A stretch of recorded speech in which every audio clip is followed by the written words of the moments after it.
नमस्कार। आकाशवाणी जयपुर अजमेर से प्रस्तुत है प्रादेशिक समाचार।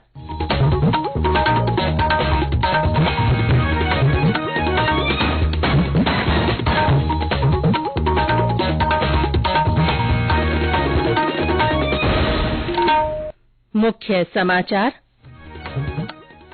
राष्ट्रीय स्टार्टअप दिवस आज। प्रधानमंत्री नरेंद्र मोदी ने कहा, स्टार्टअप नए भारत की रीढ़। भारतीय जनता पार्टी की राष्ट्रीय कार्यकारिणी की 2 दिन की बैठक आज से नई दिल्ली में शुरू होगी।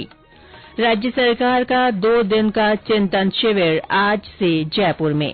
और राज्य में शीतलहर का दौर जारी। कड़ाके की ठंड को देखते हुए कई जिलों में स्कूलों में 18 जनवरी तक अवकाश।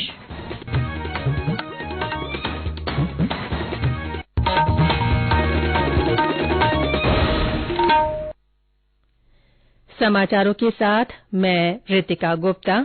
और अब समाचार विस्तार से। आज स्टार्टअप दिवस है। पिछले कुछ सालों में भारत विश्व का तीसरा सबसे बड़ा स्टार्टअप इकोसिस्टम बन गया है। 100 से अधिक यूनिकॉर्न और 88,000 स्टार्टअप देश में हुई स्टार्टअप क्रांति का नेतृत्व कर रहे हैं। प्रधानमंत्री नरेंद्र मोदी ने अपने संदेश में कहा है कि हमारे स्टार्टअप लीक से हटकर व्यापक बदलाव ला रहे हैं। उन्होंने कहा कि स्टार्टअप नए भारत की रीढ़ बनने जा रहे हैं। आत्मनिर्भर भारत के संकल्प को मजबूत करते हुए स्टार्टअप ने सभी क्षेत्रों में रोजगार के लाखों अवसर पैदा किए हैं।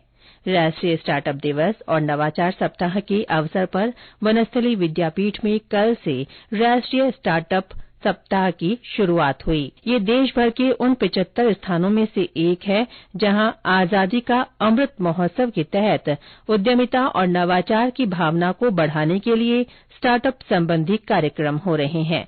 वाणिज्य और उद्योग मंत्रालय की ओर से 10 से 16 जनवरी तक राष्ट्रीय स्टार्टअप दिवस को मनाने के लिए पूरे देश में 75 स्थानों पर स्टार्टअप इंडिया इनोवेशन वीक मनाया जा रहा है। इसके साथ ही आज राष्ट्रीय स्टार्टअप पुरस्कार 2022 भी प्रदान किए जाएंगे। भारतीय जनता पार्टी की राष्ट्रीय कार्यकारिणी की बैठक आज नई दिल्ली में शुरू होगी। 2 दिन तक चलने वाली बैठक में प्रधानमंत्री नरेंद्र मोदी, पार्टी के राष्ट्रीय अध्यक्ष जेपी नड्डा, केंद्रीय गृहमंत्री अमित शाह सहित कई केंद्रीय मंत्री, भाजपा शासित राज्यों के मुख्यमंत्री और पार्टी के वरिष्ठ नेता शामिल होंगे। श्री मोदी कल बैठक के समापन सत्र को संबोधित करेंगे। पार्टी के महासचिव विनोद तावड़े ने नई दिल्ली में एक संवाददाता सम्मेलन में बताया कि बैठक स्थल एनडीएमसी सम्मेलन केंद्र पर सुशासन प्रथम, समावेशी और सशक्त भारत और विश्व गुरु भारत सहित 6 विभिन्न विषयों पर एक विशाल प्रदर्शनी भी लगाई जाएगी। बैठक से पहले भाजपा के राष्ट्रीय कार्यालय में पदाधिकारियों की एक बैठक होगी। इसमें राष्ट्रीय कार्यकारिणी की बैठक के लिए कार्यसूची को अंतिम रूप दिया जाएगा। प्रधानमंत्री नरेंद्र मोदी दोपहर बाद पटेल चौक से संसद मार्ग तक रोड शो करेंगे।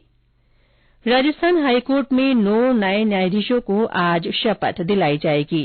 उच्च न्यायालय के मुख्य न्यायाधीश पंकज मित्तल जोधपुर में इन्हें पद और गोपनीयता की शपथ दिलाएंगे। समारोह में जयपुर पीठ के न्यायाधीश वीडियो कॉन्फ्रेंसिंग से जुड़ेंगे। केंद्र सरकार ने शुक्रवार को 9 न्यायाधीशों की नियुक्ति की अधिसूचना जारी की थी। इनमें न्यायिक अधिकारी कोटे से राजेंद्र प्रकाश सोनी, अशोक कुमार जैन, योगेंद्र कुमार पुरोहित, भुवन गोयल, प्रवीर भटनागर और आशुतोष कुमार शामिल है।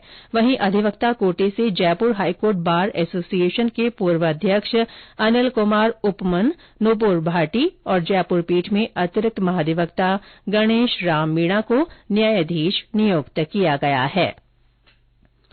केंद्रीय संस्कृति राज्य मंत्री अर्जुन राम मेघवाल कल चित्तौड़गढ़ दौरे पर रहे।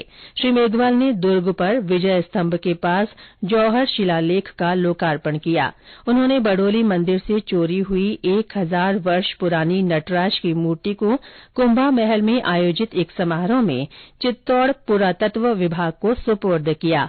इस अवसर पर श्री मेघवाल ने कहा कि वर्ष 2013 तक महज 13 पुरा महत्व की मूर्तियों को भारत लाया जा सका था, लेकिन मोदी सरकार ने वर्ष 2014 के बाद 229 मूर्तियों की भारत वापसी की है। श्री मेघवाल कल कृषक संगोष्ठी में भी शामिल हुए।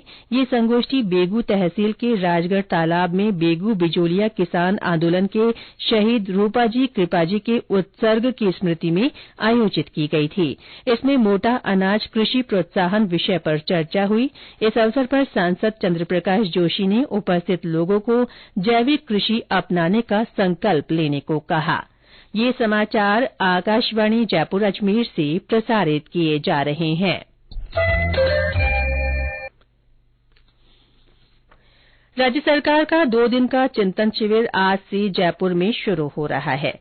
मुख्यमंत्री अशोक गहलोत की अध्यक्षता में हरीश चंद्र माथुर लोक प्रशिक्षण संस्थान में शिविर का आयोजन होगा।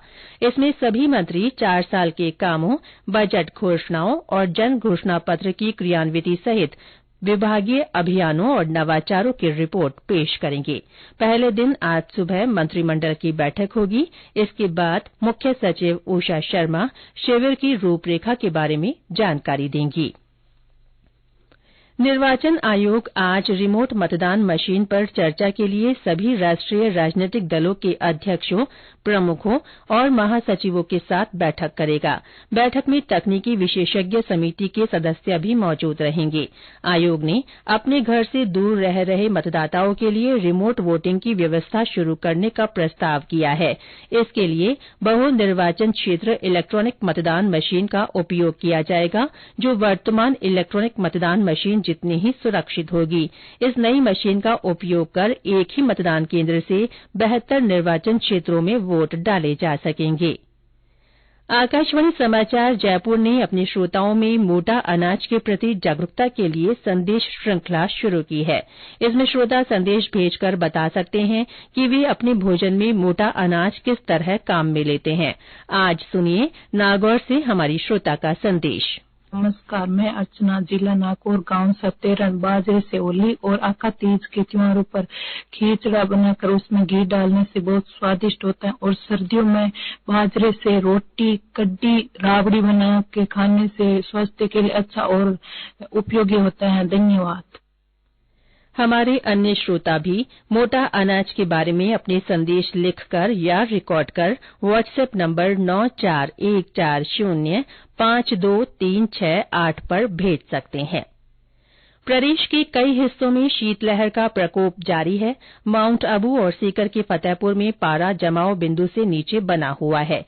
सीकर के फतेहपुर में आज लगातार तापमान तीसरे दिन भी 0 से 3.7 डिग्री सेल्सियस नीचे दर्ज किया गया। खुले मैदानों और फसलों पर बर्फ जम गई है। कड़ाके की सर्दी से जनजीवन प्रभावित है। रबी की फसलों के खराब होने का अंदेशा है। बाड़मेर, हनुमानगढ़, डूंगरपुर, बीकानेर, सवाईमाधोपुर और भरतपुर में भी तेज सर्दी का असर है। करौली में घना कोहरा छाया हुआ है। भीषण सर्दी को देखते हुए बीकानेर और उदयपुर में सरकारी और निजी स्कूलों में 1ली से 8वीं कक्षा तक के लिए 18 जनवरी तक अवकाश के आदेश जारी कर दिए गए हैं। हनुमानगढ़ में नर्सरी से कक्षा 4 तक के, वहीं अजमेर में कक्षा 5 तक के विद्यार्थियों के लिए 18 जनवरी तक छुट्टी रहेगी। जयपुर और बूंदी में स्कूलों के समय में बदलाव किया गया है। शिक्षकों और परीक्षाओं का समय यथावत रहेगा। मौसम विभाग ने कुछ स्थानों पर न्यूनतम तापमान में आज 1 से 2 डिग्री सेल्सियस की गिरावट की संभावना व्यक्त की है। वहीं शीतलहर और पाले का दौर 18 जनवरी तक जारी रहेगा। 19 जनवरी से शीतलहर से राहत मिलने के आसार हैं। कृषि विभाग ने किसानों को सलाह दी है कि फसलों को पाले से बचाने के लिए किसान गंधक के तेजाब का 0.1% घोल तैयार करके फसलों पर छिड़काव करें। और अंत में मुख्य समाचार एक बार फिर।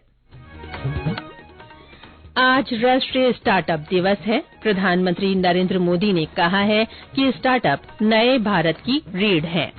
भारतीय जनता पार्टी की राष्ट्रीय कार्यकारिणी की 2 दिन की बैठक आज से नई दिल्ली में शुरू होगी। राज्य सरकार का 2 दिन का चिंतन शिविर आज से जयपुर में आयोजित होगा। और राज्य में शीतलहर का दौर जारी है। कड़ाके की ठंड को देखते हुए कई जिलों में स्कूलों में 18 जनवरी तक अवकाश कर दिया गया है। इसके साथ ही प्रादेशिक समाचार बुलेटिन समाप्त हुआ। नमस्कार।